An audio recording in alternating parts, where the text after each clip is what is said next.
पंचायत तो बहुत अच्छी रही और किसानों की समस्याओं पर बड़ा गहन चिंतन किया गया है इसमें। और जो इसके ऑर्गेनाइजर थे ओमवीर सिंह तोमर साहब, उन्होंने ये ऑर्गेनाइज करके इस पंचायत को पूरे देश के किसानों को जागृत करने का काम किया है। और वैसे भी ये जो सरजमी है ये तो किसानों के संघर्ष की ही जमीन है। चौधरी चरण सिंह जी ने यहाँ जन्म लेकर ही किसानों को, पूरे देश के किसानों को एकजुट करने का प्रयास किया और हमेशा ही किसानों की समस्या से अवगत होते हुए संघर्ष करते रहे। आपको क्या समाधान दिखता है? बहुत सारे स्लोगन लगे हैं, बहुत सारी समस्याएं फ्लैक्स पर गिनाई हैं, नेताओं ने गिनाई है, समाधान की बात नहीं हुई कुछ। समाधान क्या, सबसे बड़ी जो समस्या आने वाली है किसानों के सामने, जैसा अभी हमारे नेताओं ने कहा कि दूध की खपत यहाँ बिल्कुल ख़त्म हो जाएगी किसान की। बाहर से दूध आएगा, सस्ता दूध देंगे, किसानों के दूध को गाय भैंस सब कट जाएंगी। दूसरा, जो हमारी कृषि है, कृषि पर जो यहाँ फसल आएंगी, चाहे वो गेहूं आएगा चाहे वो मक्का आएगा, वो सस्ते रेट पे जाएगा तो किसानों की फसल मार्केट में कम बिकेगी, तो उससे भी किसान प्रताड़ित होगा। और तीसरी जो समस्या इन्होंने रखी वो किसानों की जमीन का जो अधिग्रहण किया जा रहा है वो किसानों की शर्तों पर नहीं, जो कागज में लिखा है, जो नियम है उसकी शर्तों पर नहीं, जबरदस्ती बदमाशी के साथ किसानों की भूमि को छीना जा रहा है, अधिग्रहण नहीं हो रहा है। जो किसान के गांव हैं, जो बिल्कुल देहात है, उसे शहर दिखाकर 2 गुना मुआवजा दे रहे हैं। झूठ बोल रहे हैं बिल्कुल कि हम इतना पैसा दे रहे हैं, इतना सहायता कर रहे हैं किसानों की, कुछ नहीं कर रहे हैं। लेकिन जो सबसे भयंकर परिणाम जो होगा भविष्य में वो ये होगा कि धीरे धीरे किसानों के पास से बीज खत्म हो जाएगा। आप सोचिए, यदि किसी के पास भंडार हो और वहां गरीबों को ये कह दिया जाए कि हम आपको एक दाना नहीं देंगे तो भूखा मरेगा। ये वही काम कर रहे हैं। मैं आपको एक एग्जाम्पल देता हूं। एक बार इंद्र देवता नाराज हो गए किसानों से, उन्होंने पूजा नहीं की इंद्र देवता की, तो इंद्र देवता ने सारे अपने जो देवता थे उनको बुला करके कहा, एक बूंद बारिश नहीं होनी है धरती के ऊपर, किसान को भूखा मारना है।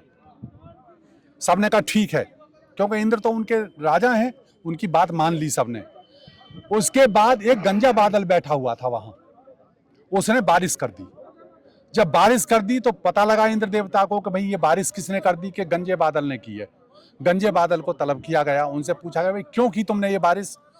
तो उन्होंने कहा कि मैंने बारिश इसलिए की है, मैं जानता हूं कि किसान के घर में अभी गेहूं है। तो उन्होंने जैसे ही मैंने बारिश की, सारे खेतों को जोत करके उन्होंने गेहूं खेत में बो दिया। अब सूखा कर दूंगा, सारा गेहूं वहीं का वहीं मर जाएगा, तो किसान भूखा मरेगा। तो बोले इंद्र देवता तुमने तो बहुत अच्छा किया, यही काम ये कर रहे हैं। ये किसानों के साथ इस तरह का अन्याय कर रहे हैं। जिस दिन किसानों के यहां से अमेरिका से बीज आना शुरू हो जाएगा और यहां बीज रहेगा ही नहीं गेहूं का, मक्का का, गन्ना का, तो फिर क्या करेंगे? वहां बीज अपनी शर्तों पे देंगे, किसान झुक करके बीज लेगा और किसान को 100 का माल 500 में मिलेगा। उस समय किसान बड़ी पीड़ा में आ जाएगा।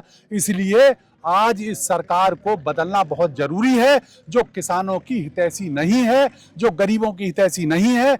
ये सच कहा यहां मंच से कि जो भी लूटने वाले हैं, जो बेचने वाले हैं, वो भी गुजराती हैं और जो खरीदने वाले हैं वो भी गुजराती हैं। सारे ठेका सब कुछ गुजरात को जा रहा है। सारे देश की जनता को ये प्रताड़ित कर रहे हैं। इनका अंत होना चाहिए, इनकी सरकार बदलनी चाहिए। सरकार ऐसे लोगों की आनी चाहिए जो वास्तव में गरीब के हितैषी हैं और जो किसान के हितैषी हैं। सर, आप इसके संयोजक रहे पंचायत के, क्या निष्कर्ष निकला? निष्कर्ष देखते हैं?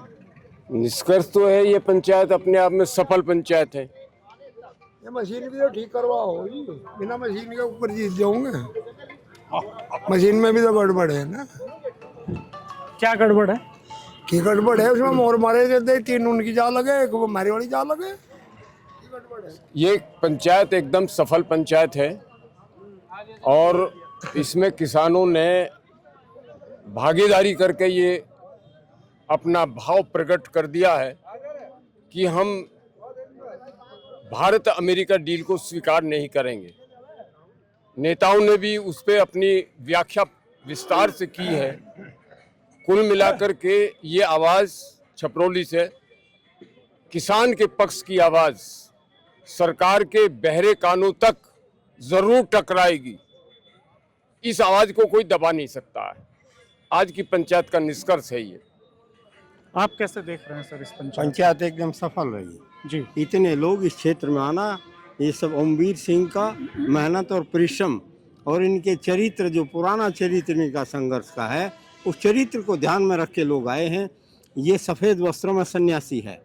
ये अपने छात्र जीवन से लगाकर आज तक लगातार सरकारों के खिलाफ भिड़ंत करता रहा किसानों की समस्याओं के ऊपर।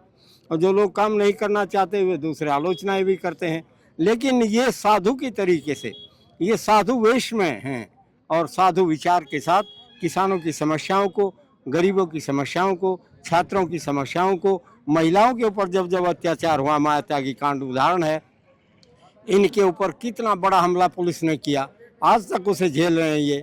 ये ऐसा व्यक्ति है जिसका प्रभाव व्यापक स्तर पर है, पूरे क्षेत्र में है।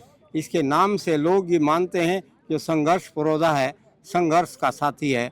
इसलिए लोग आए थे सुनने के लिए और नेताओं ने बहुत ही अच्छी बात कही, बहुत बेहतर ढंग से अपनी बात कही। ये जो डील है इसमें सबको साफ दिखाई देता है कि पहले हमारा माल वहाँ जाता था तो उस पर वो 11% 12% लेते थे, हाँ, तो 3.25% लेते थे। हमारा माल वहाँ जाता था और वहाँ से माल आता था तो 18 से और 40% तक हम वसूल करते थे।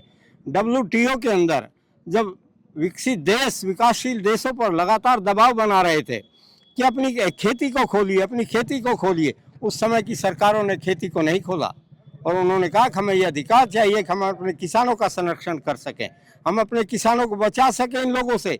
इनके पास बहुत ही, ये अपने देशों, अपने किसानों को बहुत ही सब्सिडी देते हैं, हम उससे 1/100 भी सब्सिडी नहीं देते। उससे इनका माल जब यहाँ आएगा तो सस्ता हो जाएगा और हमारे किसान टेक्निक के अभाव में परिश्रम के साथ पैदा करते हैं, इनका महंगा रहता है। इसलिए हम इन पर एंटी डंपिंग लगा करके हम इन पर टैरिफ बढ़ा सकें, एग्रीकल्चर पर टैरिफ बढ़ा सकें। इसलिए उन सरकारों ने एग्रीकल्चर को बचाए रखा। तब ये RSS के लोग चिल्लाते रहे कि WTO के अंदर देश के हितों को बेच दिया, किसानों के हितों को बेच दिया। लेकिन बेचा अब है जब इन्होंने अमेरिका से जो माल आएगा उस पर 0%, 0 और 18 का अंतर दिखाई नहीं देता क्या किसी को? उनका माल आएगा 0% पे, जैसा आएगा वैसा ही, और हमारा जाएगा तो 18, और उसमें भी वो कह रहा है कि मैं आगे बढ़ा सकता हूँ ड्यूटी, फिर 50% कर सकता हूँ। सरकार के पास ऐसा लगता है कोई अर्थशास्त्री नहीं है, जिनको 0 और 18 समझ नहीं आ रहा कि क्या स्थिति है।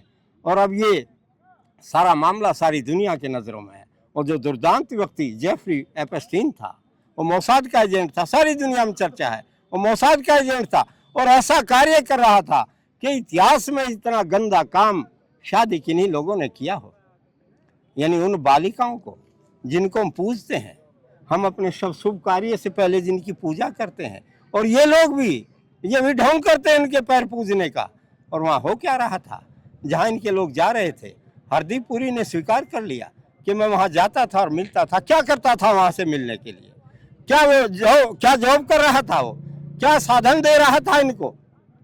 सिवाय इसके सारी दुनिया में चर्चा है कि वो नाबालिग बच्चियों को बहका फुसला कर ले जाते थे और वहाँ उनके साथ जो यौनाचार करते थे।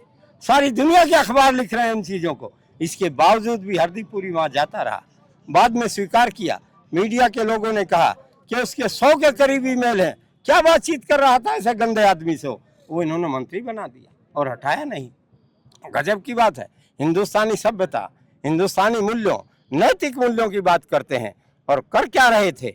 गरीब बच्चियां जो आजीविका के लिए बहका फुसला कर ले जाई जाती थी। इतना नृशंस और विभत्स कार्य इन लोगों ने किया है। इनको प्रभु सजा देगा यदि प्रभु कहीं है। यहाँ तो वैसे कर्म का सिद्धांत है, योगी राज भगवान कृष्ण गए, जैसा इन्होंने किया है उसका इनको प्रतिफल जल्द ही मिलेगा और ओमवीर जैसे चरित्रवान व्यक्ति इस क्रांति का नेतृत्व करेंगे।